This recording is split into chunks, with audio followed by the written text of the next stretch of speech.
संतों के वाणी में, संतों के दर्शनों में, संतों के ध्यान में इतनी शक्ति आती है, इतनी शक्ति रहती है कि उसका शब्दों से हम वर्णन नहीं कर सकते हैं, नहीं कर सकते। जब बाबा ने अपने बारे में जब कुछ बताया नहीं, तो हम तो कहते हैं हम बाबा के बारे में ऐसे बताते हैं जो आपको नहीं मालूम, फिर हमको कैसे मालूम? जब बाबा ने अपने बारे में नहीं बताया तो हमको कैसे मालूम? तो मैं सबसे पहले जीवन का धन्यवाद जो है अपने माता चल्लम्माल को देते हैं, जिन्होंने अपने परिवार के सब बच्चों का जन्म बर्मा में दिया। मेरा जन्म खार में इसलिए दिया, आप लोगों के लिए दिया है, आप लोगों के लिए दिया है। तो एक तो पहला धन्यवाद माता को देता हूँ जो खार में Gupte maternity home 81 Gupte maternity home में जन्म दिया। दूसरा धन्यवाद, जीवन में हमेशा दूसरों को धन्यवाद देते रहे। हम अपने पिता को देते हैं, माता पिता उसके बाद गुरु आते हैं।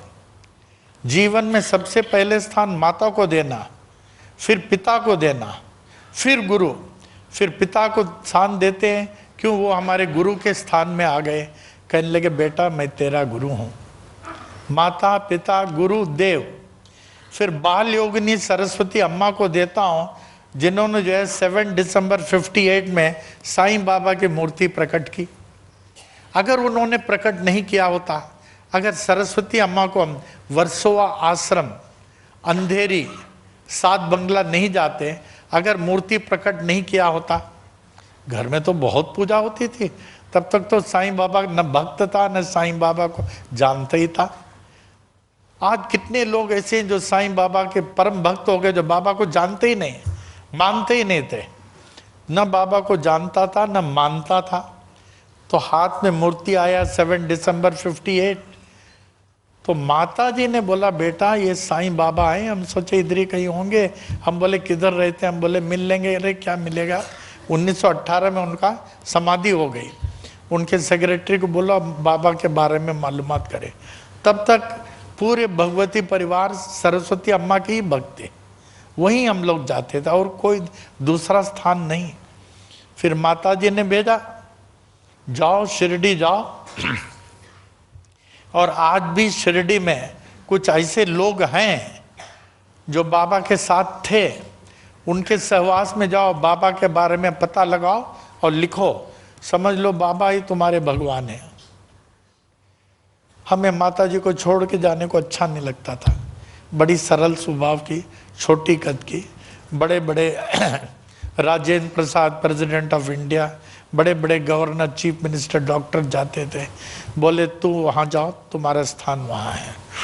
फिर गया मैं, वहाँ केसी पाठक थे, कुर्ला वो शिरडी के इंचार्ज थे। उस समय गवर्नमेंट के अंडर में नहीं था, तो उसमें ज़रा वास्तविकता शिरडी में अधिक था, क्योंकि गवर्नमेंट के अंडर नहीं था। It was more natural, more natural. तो उन्होंने कहा कि माता लक्ष्मीबाई से कांटेक्ट करो। हमने कहा अच्छा। माता लक्ष्मीबाई मिले, छोटी कद के। It was 1960। तो माता लक्ष्मीबाई जो है थाली में लेके कहीं जा रही थी, तो हमको देखी, बोली कहा, हम बोले हम आए हैं कुर्ला से, तो हम बाबा के बारे में आपसे जानना चाहता हूँ।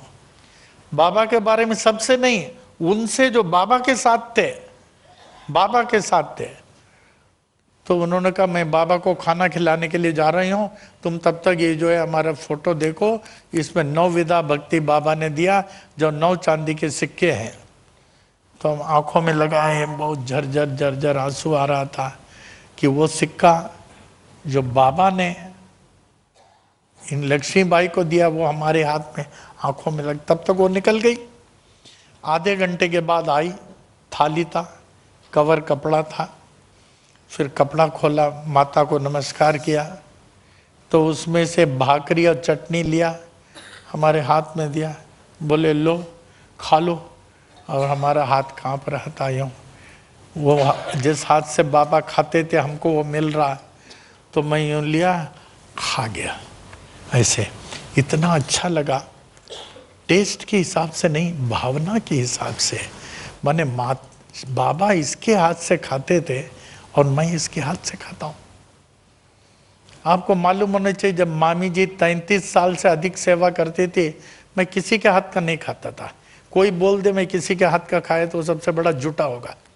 33 ईयर्स अगर मामी जी नहीं होती तो मैं नहीं खाता था, हमको आज भूख नहीं लगी, बिल्कुल नहीं। 33 ईयर्स माता के हाथ का ही खाता था। तो खाया, वो बड़ा अच्छा लगा। आज भी जब मैं खाना खाता हूँ, बाई चांस अगर लक्ष्मीबाई की याद आई, हमें वही स्वाद मुंह में आता है, लगता हाँ लक्ष्मीबाई का हाथ है, वही स्वाद। फिर उसके बाद में हमने कहा माता, आपको बाबा ने 9 विधा भक्ति के रूप में दिया, किसी को भी दे सकते थे, आपको बाबा कितना चाहते थे। वो बोले बेटा, बाबा किसको कितना चाहते हैं कोई नहीं जान सकता। हर इंसान ये जानता बाबा को कितना चाहते हैं, लेकिन बाबा उसको कितना चाहते हैं कोई नहीं जान सकता। आप जानते हैं कि आप भगवान को आप कितना चाहते हैं, भगवान कितना आपको चाहता आप जान सकते हैं? आप जानते हैं कि आप हमको चाहते हैं आपको, लेकिन आप ये जानते हैं कि हम कितना आपको चाहते हैं?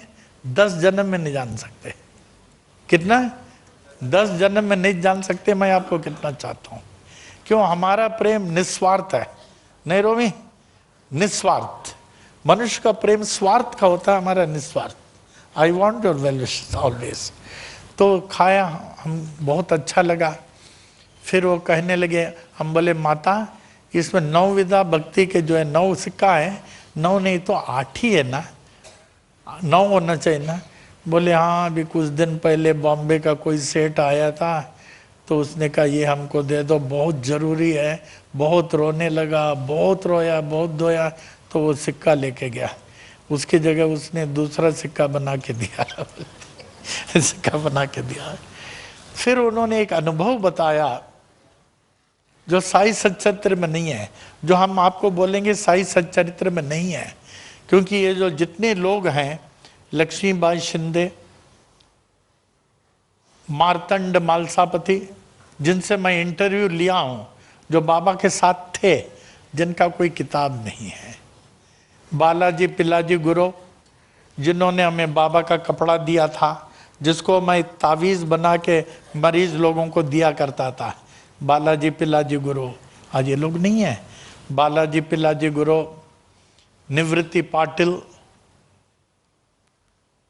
बालाजी पिलाजी गुरु, निवृत्ति पाटिल, लक्ष्मण राव रत्ना पारखी, नाना साहब रासने, अप्पा साहब चौबदार, NP अवस्थे, वामन राव पाटिल जो अहमदाबाद वाले, जिन्होंने 1954 में बाबा की मूर्ति स्थापना की, उससे इंटरव्यू लिया। वृद्ध अवस्था में मुश्किल से बोलते थे, मैं आवाज़ वगैरह रिकॉर्ड किया हूँ वो। फिर MS दीक्षित विले पार्ले वाले कहते हैं बाबा सपने में जाते हैं, शंका समाधान करते हैं, लोगों के बीमारियों को दूर करते हैं। फिर डॉक्टर KB गवानकर कुरला में गया और वो कई बार ये आए। तो इन लोगों से मैं जो बता रहा हूँ, हमारा नहीं बता रहे, मैं बता रहा हूँ ये लोग क्या बता रहे। फिर Meetha Lakshmi Narsaiah, the chief writer of All India Sai Samaj, वो भी एडवांस 70s में थे, हैदराबाद जाके उनका इंटरव्यू लिया हूँ। फिर बाल योगी, राज ऋषि, सन्यासी, हिमालय वाले से। तो हमारा क्या कहना है हमारे राइटिंग में, व्हाट दे हैव टू से, इनका क्या कहना हम बताते हैं। तो बड़ा अच्छा बताया इन लोगों ने कि एक बार और किताबों में मैं कहता हूँ आप लोगों के पास अक्सर साई सच्चरित्र है अन्ना साहब दाभोलकर का, जिसे आप पढ़ते हैं। उसके अलावा कोई किताब ऐसे नहीं आप सोचते हैं ज़रूरत नहीं है। जब आप शिरडी जाते हैं, आप मूर्ति देख के चले आते हैं। अभी की बात है, 2 दिन हुआ, अहमदनगर से एक फैमिली आए कि गुरुजी मैं 25 साल से शिरडी जा रहा हूँ और उस दिन आपने कहा कि आप इन उन जगह का देखे क्या शिरडी में। हम लोगों ने कहा नहीं। बोला अगले बार जाना देखना, वो देखे उनको इतनी खुशी हुई, कहने लगे 25 साल से लगा हम शिरडी नहीं गए, अभी फर्स्ट टाइम गए। हमने उनको कहा खंडोबा मंदिर में दर्शन करके वहां साईं महिमा पढ़ा? बोले नहीं। गुरुस्थान, जो बाबा गुरुस्थान कहते थे, बाबा समाधि में बैठते थे, वहां देखा, ध्यान किया? नहीं। और द्वारका माई में जो बाबा, जहां बाबा अधिक से अधिक रहते थे, अधिक से अधिक चमत्कार हुआ, जहां बाबा की धुनी प्रज्वलित है, जहां बाबा बैठते थे, समाधि लिया, तो वहां कभी आप ध्यान में बैठ के साईं महिमा पढ़ा? बोले नहीं।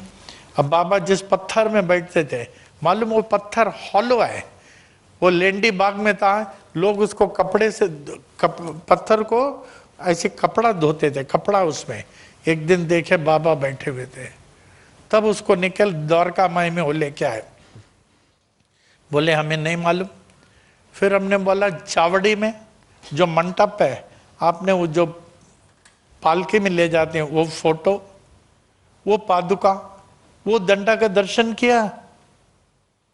बोले हनुमान मंदिर में, ये हनुमान जी नहीं, आप वो जो है म्यूजियम में देखे, जो बाबा के समय का 2 हनुमान है, उसका दर्शन किया? नहीं। फिर लेंडी बाग में जहां नीम का वृक्ष है और पीपल का वृक्ष है, जहां बाबा 2-2 घंटे बैठते थे, सुबह दोपहर शाम, और वो पीपल का वृक्ष गिर रहा था, बाबा ने कुछ उच्चारण किया, जमीन खोद के गड्ढा किया, ज्योति जलाया, वो पेड़ हरा भरा हो गया। बाबा ने कहा इसमें जो है नवग्रह की स्थापना किया, 9 भागों में हो गया। जहां हम लोग बैठते थे, मैं सत्संग करता था, भक्तों से 9 परिक्रमा करते थे। बोले मालूम नहीं। कहा उसके बाजू में कुआं है, आपने देखा?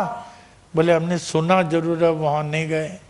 फिर हम बोले ये सब बताए। फिर अभी वो इतने खुशी से आए 2 दिन पहले, गुरुजी अभी मैं शिरडी गया हूँ, आप ये सब स्थान में जाके मैं साईं महिमा पढ़ा, हमें इतना अच्छा लगा।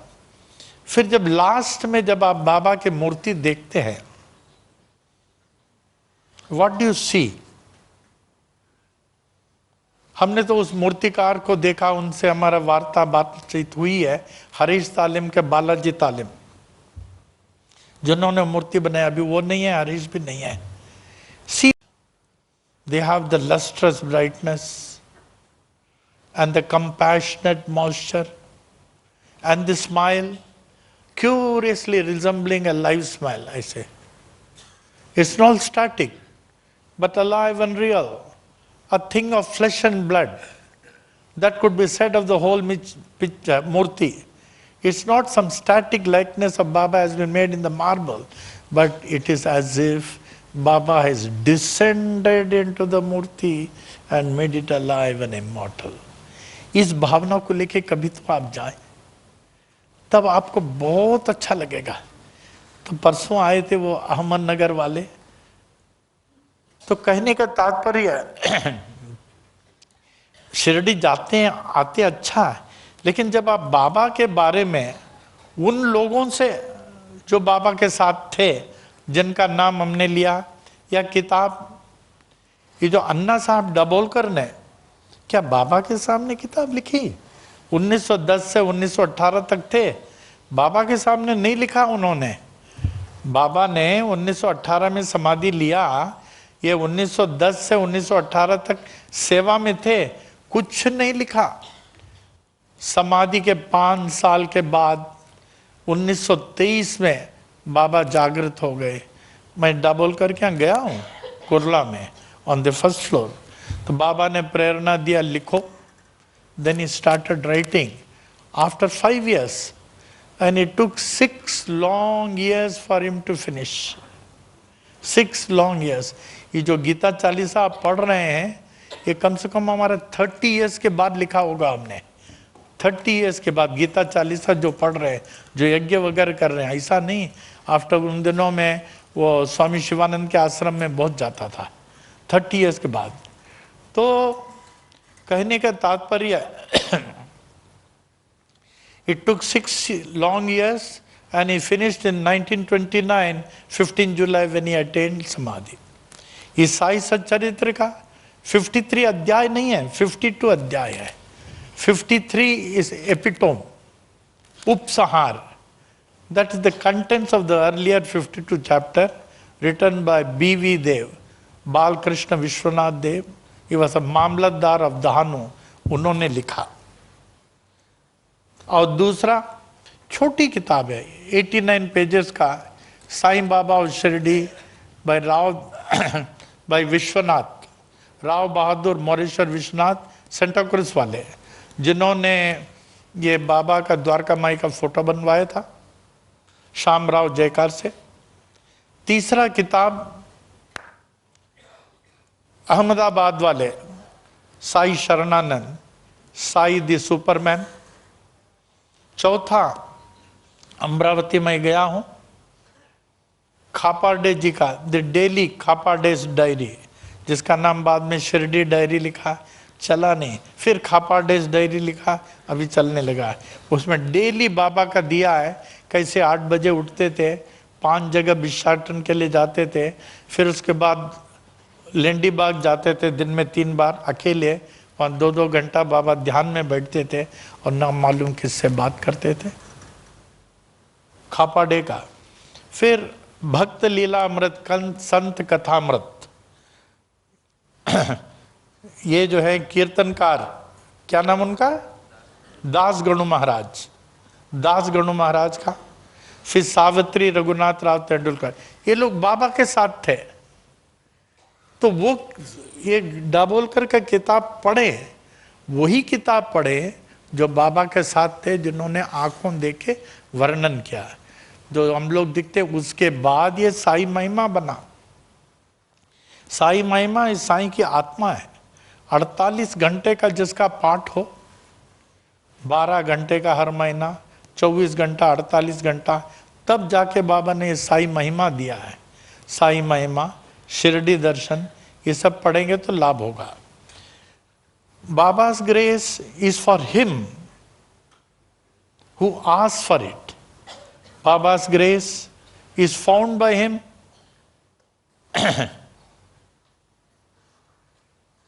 who seeks for it. Baba's grace goes to him who knocks at his door. Ask and it shall be given. Seek and it shall be found. Knock and it shall be opened. A unique feature of Sri Sai Baba, as Swamiji has also written. Can you imagine, he has written nothing. मैं भी अभी कई साल हो गया, एक बार आया, मैं बाबा लिखते नहीं थे, मैं क्यों लिखूं, ऐसे सब हो गया. और एक बार मैं अर्लियर मामी जी के समय साई सच्चरित्र लिखा. हमने कहा जब बाबा ने अपने बारे में नहीं बताया, हमने क्यों नहीं किया, तो हमारा फर्स्ट बुक को हमने पानी में डाल दिया. तो मामी जी ने बहुत रोया, बोला ऐसा नहीं करना चाहिए. हम बोले जब बाबा ने अपने बारे में नहीं बोला, मैं कौन होता हूँ. फिर उनका आप थोड़ा बोल रहे हैं, आप इन लोगों को बता रहे हैं जो बाबा के साथ थे. फिर अगेन लिखना हमने शुरू किया.